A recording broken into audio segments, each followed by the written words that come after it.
Tatiana, it was a lengthy battle. For 2 years, Luke Laufenberg embodied what it meant to be a fighter. He lost his life to a rare form of leukemia, and the response from the football community across Texas has been incredible, from UTEP all the way up to the Dallas Cowboys.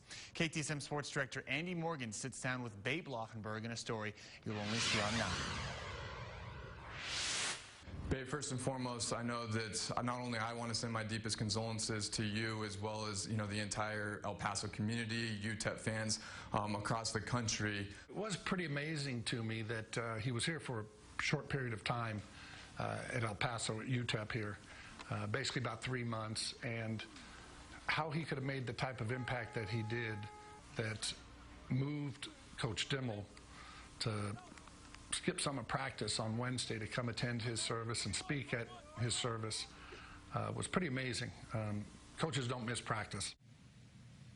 It's such a tragedy. It's so hard to understand.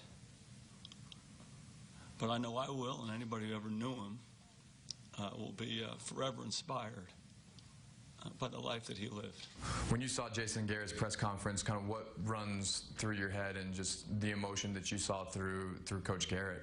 I think it let a whole bunch of people that didn't know Luke find out a little bit more about him, really in 2 minutes. And I've been friends with Jason Garrett for 20-odd years, and so he's known Luke every step of the way. And Cowboys have a motto, fight, and it's on their sweatshirts and T-shirts, and just says fight. And when he said, I've never seen anybody embody that more in my life, that fighting spirit, than Luke.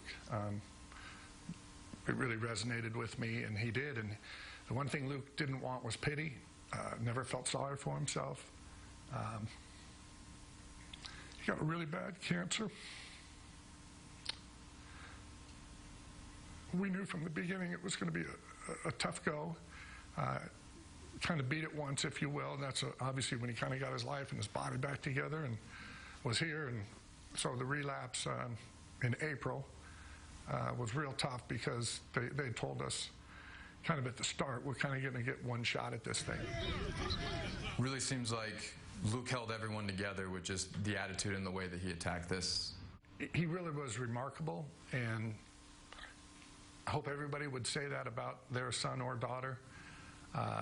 Quite honestly, I would not have said it was remarkable up until he went through this, and just seeing the way he approached it and never complained. I mean, he went through some brutal times. I mean, he went from 240 pounds to 150, if you can imagine that and what that looked like. Never complained. It was almost like we'd go into the hospital, and he literally spent about 100 nights in the hospital. And just went in like he was kind of going to work or punching the clock. Never said, why me? Once again, when we found out he was terminal, that was on July 12th, and they said, you basically have 2 to 8 weeks to live. And all he said was, I just want everything to be normal. We went home, and he said, I want everything to be normal. On August 22nd, he lost his life. What has been your response and kind of your standpoint from what UTEP has done? It's been really special and heartwarming.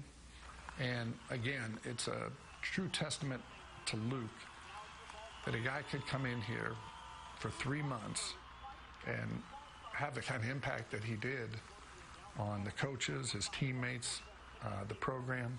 Obviously, the city of El Paso had a horrific tragedy here when 22 people lost their lives, and others obviously seriously injured. And I felt like our family was with the city of El Paso when that happened. And I really felt like the city of El Paso was with Luke and our family when tragedy struck us, when Luke passed away.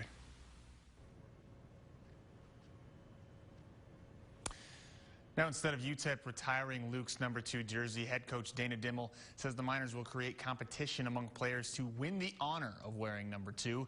The Laufenberg family has also set up a scholarship fund in Luke's name. He was just 21 years old. We will be right back.